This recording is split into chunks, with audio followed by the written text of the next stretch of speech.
સમાચાર અમદાવાદથી મળી રહ્યા છે। અમદાવાદમાં બેફામ કાર ચાલકે સોલા રોડ પર કરેલા અકસ્માત અંગે પોલીસનો ખુલાસો થયો છે। કાર ચાલકે 6 વાહન ચાલકોને અડફેટે લીધા છે। ઘટનામાં 4 લોકો ઇજાગ્રસ્ત થયા। ગંભીર રીતે ઇજાગ્રસ્ત એક વ્યક્તિને સિવિલ હોસ્પિટલમાં સારવાર માટે મોકલવામાં આવ્યો છે અને આરોપી ચિંતન પરેખ હાલ પોલીસ પકડમાં છે। આરોપીની બ્રેકના બદલે ભૂલથી એક્સિલેટર પર પગ મૂકી દીધો હોવાની કબૂલાત કરી છે। સીસીટીવીના આધારે પોલીસે વધુ તપાસ હાથ ધરી છે। તો આરોપીએ ભૂલથી બ્રેકના બદલે એક્સિલેટર પર પગ મૂકતા આ અકસ્માત સર્જાયો છે તેવી કબૂલાત કરી છે।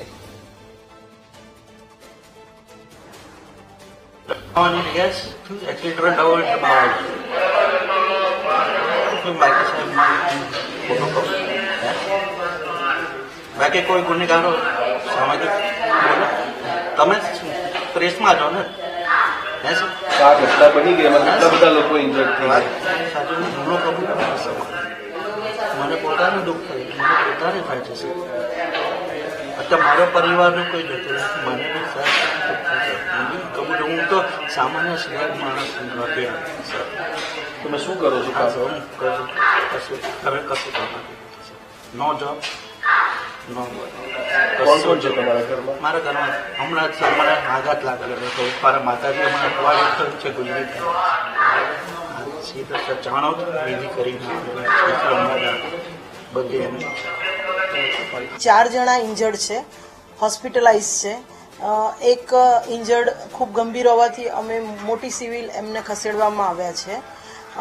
આ જે અકસ્માત કરનાર છે એનું નામ ચિંતન મુકેશભાઈ પરીખ છે। એમને પણ આપણે રાઉન્ડ અપ કરી લીધા છે। ત્યાં ઘટના સ્થળે એફએસએલની ટીમ અને પોલીસની ટીમ પંચનામું કરવા માટે પણ અત્યારે પંચનામું થઈ રહ્યું છે। ત્યાં આજુબાજુમાં સીસીટીવી કેમેરા તપાસ કરી રહ્યા છે કે આખી લાઈવ ઘટના જો જોવા મળે તો એની સ્પીડ અને એ પણ અમે તપાસમાં એનું પણ તપાસ કરી શકીએ। આ જે ઘટના બની છે એ ઘટનામાં અમારી પાસે જે હોસ્પિટલોમાંથી વર્દી આવી છે એ પ્રમાણે 4 જણા ઇન્જર્ડ થયા છે।